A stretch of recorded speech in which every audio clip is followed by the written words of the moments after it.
Hey! Last time on the best Need for Speed ever, we talked about Underground, the first game to start the customization era for the series. It was an awesome game that is now overlooked a lot of the time for not having some things that the following games would expand on. Underground 2, however, seems to be the second most loved Need for Speed game out there, and for good reason.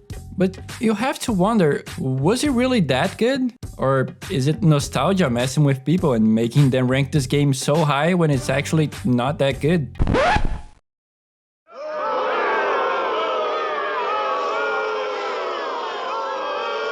That's what we are aiming to answer today. Oh, and before we start this video, let me do a quick plug and talk to you about my store and Motif. I made a store with different designs for clothing, like shirts and hoodies, you name it. I'm working on a lot of things right now, and one of them are new designs for merch. So go check it out. You might find something you like and support the channel at the same time. A big thank you for everyone who bought something. I don't think I'm allowed to show the pictures here on YouTube, but I always repost them when you show them on X or Discord. So keep looking awesome and thank you so much for supporting. Now back to the video.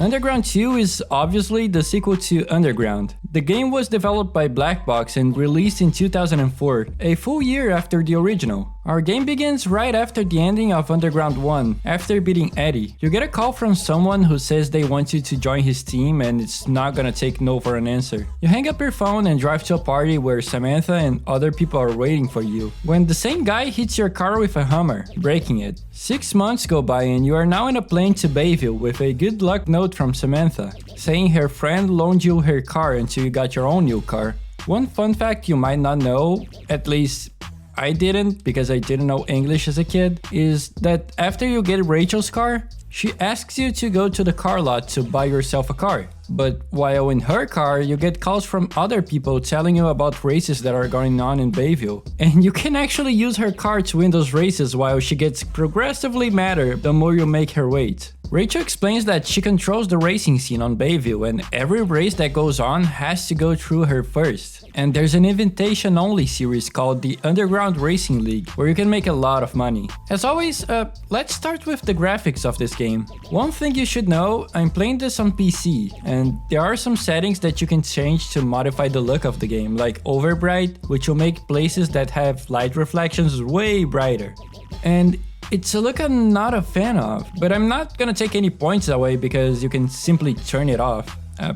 Well, at least on the PC version. Other than that, the game still looks really good. Keep in mind that, unlike the original, this game is open world, meaning that you get a very big city to explore, and that is a big selling point for this game. The reason I mentioned that in the graphics, however, is because it's further proof of something I mentioned during the live streams. This game just doesn't look as good as the first game. Having an open world means that every place, every road you see can be viewed by so many different places, so many different angles that it's almost impossible to make it look good no matter what. It doesn't mean the game looks bad, of course not. A lot of places in the map could be wallpapers for how good they look. Certain places in the city look lively and bright. You have the suburbs, the industrial part of the city, the mountain part, highways. Everything in this map makes it feel like a real place. Things make sense to be where they are. But again, I still think Underground 1 just looks better because the map was made to be looked at in one way,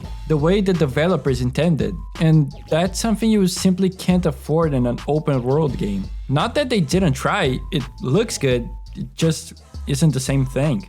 Cars basically didn't change. However, you get an upgrade in numbers, from 20 cars in Underground 1 to 31 in this one. You can now not only drive street cars and customize them your way, but SUVs are now in the game with even more customization. Not gonna lie, I'm not a big SUV guy, but I can really appreciate it being there, and I'm sure people who were into it loved it. And talking about customization, this game didn't just take a step forward, it ran 10 years ahead for the amount of things that you can change in your car. You get everything that was in Underground 1, but now expanded to let you customize everything. From gauges to spinners to the components inside of the trunk of your car, it's insane.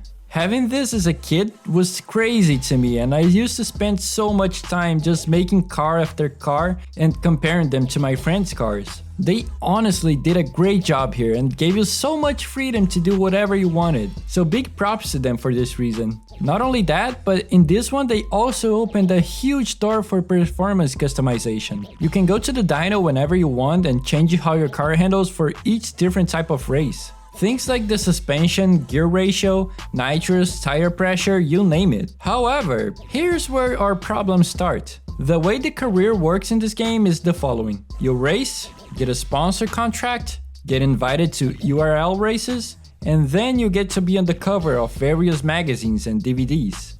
Sounds awesome! What's the problem? Well, to be able to be on the cover of said magazines, you have to upgrade your car by customizing its looks. The problem with that is the way they decided how good your car looks. For obvious reasons, they couldn't send an EA employee to your house when you bought the game to rate your car and decide if you should appear there or not. So what they did was this. They separated the customization to what we'll call tiers. First you unlock tier 1 bumpers, then tier 2 bumpers, then tier 3 bumpers, and so on. The problem is that a lot of what you unlock later in the game looks really stupid. As in carbon fiber body kits stupid.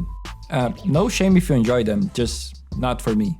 But what I mean is, if you want to progress through the game, you are forced to use a lot of things that might look really bad to you just because the game assumes that is the better part. So by the end of the game, your car will be looking something like this.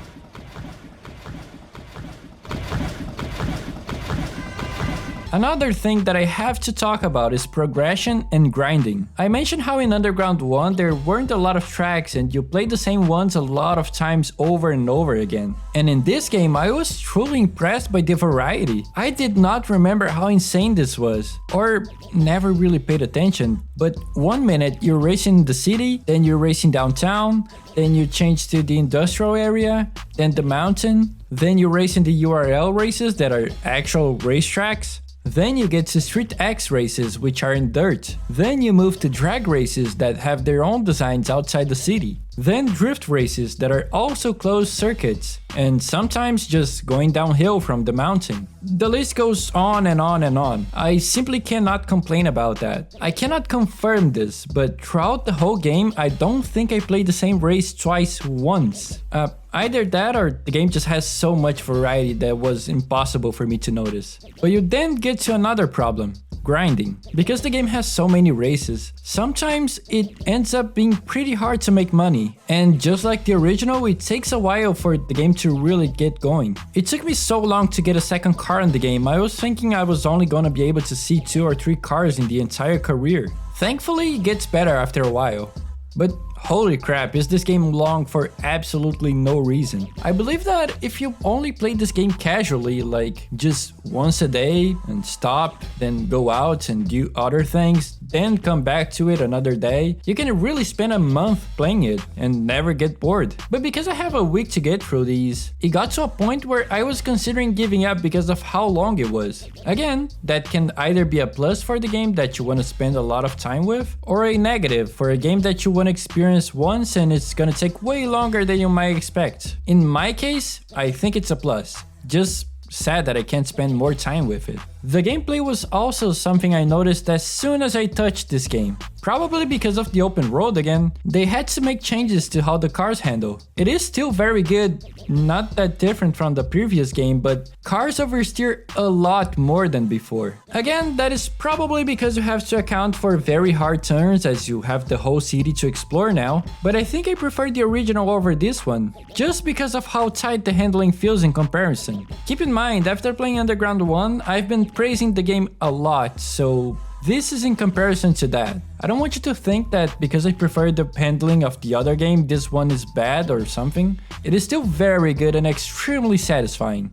Like I said before, you now have more game modes too. Not only you get the same modes from before, but now you have the addition of Street X, which is a more raw type of race on dirt. No nitrous and you can get a head start by getting optimal rev before the race starts. URLs, or Underground Racing League. They are the races that you need an invite to get in. They take place on closed tracks, some of which are in an airport, which are also some of my favorite tracks in the game, and outruns. These are races that you can find in the open world. This is probably what makes this game feels the most alive. While driving around and exploring, you can find different cars also driving through the city, and you can then challenge them to an outrun, where your objective is, well, to outrun your opponent. You can't make a lot of money with them, but you can unlock unique parts by doing so, which can really help you out on the career with things like rims, spoilers, and even body kits. Some of which look awful and you are forced to use, but oh well. As I said, you can explore the map however you want as you unlock more and more parts of it. Not only you can find hidden races, but also money and shops, which help you not need to go all the way to the other side of the map to change your bumpers. I used to think that you could follow the colors in the signs to find more shops, and I tried that in my playthrough, and I was actually able to find a shop by doing so, but I think it was more to do with luck than anything because it was the only time that it worked. Let me know if that was just me. Oh, of course, the soundtrack. This one I know is many people's favorites, and again, they didn't miss with this one. You start with Snoop Dogg and the Doors in Riders on the Storm, move on to Queens of the Stone Age, then Skindred, then Exhibit. They really nailed the songs in this game. It is really hard for me to choose one of the soundtracks from the games, as each is very good on its own right. And this one fits the vibe of the game just perfectly. I'm sure a lot of you still have most of these in your playlists, so it would be an understatement to say it's great. By the end of the story, you finally confront Caleb, the same guy who took you down for not joining his crew in the beginning of the game. Safe to say, the story isn't the focus point of this game. You only get about 10 minutes of cutscenes in the entire game, and the other stuff is told you by SMS. Something new to town that has to be explained to you in the beginning of the game. You race Caleb's group in an URL race, and then get challenged by him. After winning, you are celebrated as the best underground racer in Bayview and are off to the next game.